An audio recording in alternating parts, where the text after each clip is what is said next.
Monica Mitchell Robinson. He's been back for a little bit now. We saw him on the floor a decent amount against Boston. What did you make of? I thought he played really well last night, but what do you make of his play so far and the progress that you're seeing or not seeing?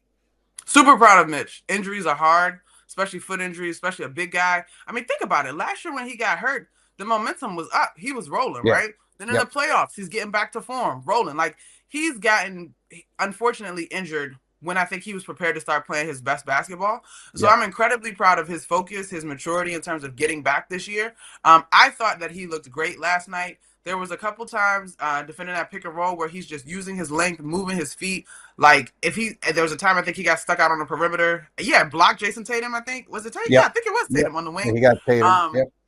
But again, like, Mitchell Robinson's opportunity to grow as a basketball player and a man has made a difference, right? Like, sometimes you just got to stick with the guy long enough to give them a chance to grow. And Tibbs says that all the time. One of the best things about young players is that they have the opportunity to grow. And so, I sort of joked in years past, like, dude, can you stay off the floor? He's done that. I just think his arc as an NBA player, we are approaching what I see could probably be his prime years if he stays healthy. Yeah. Yeah. I mean, he's dealt with so much. And I was always saying in the offseason where I thought maybe if the right deal came along, Knicks would talk about Robinson and trade talks. I kept saying, I think he deserves a chance to play with this team, which is the most talented Knicks team that he would have been on. And I'm glad he's getting that chance because he's been there at the bottom with everybody. And I'm very happy for him. And I want to talk about another injured Knick who's back now, Jalen Brunson. Brunson been back for 2 games. To me, last night against Boston, he looked like Jalen Brunson, and so it seems like it's a good path so far for him to get to the playoffs here. How tough is it when you miss a month in the middle of the season? No fun. It's no Yep. fun. I tend to lean optimistic. So if I had to go glass half full on this one, is the opportunity to rest, right? One thing about Jalen Brunson and his commitment to the game cannot be questioned. You know, he was busting his ass to get back on the floor. He's back on the floor. He's going to continue to work to be at the best version of himself and to have this team playing their best version as you head into the playoffs.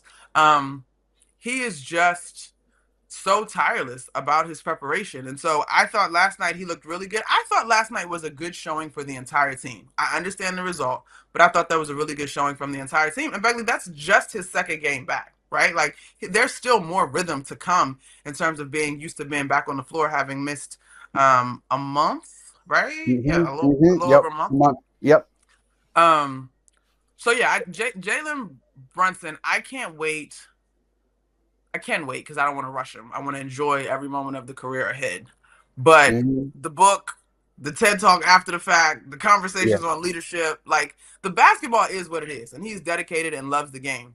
But I think there are 8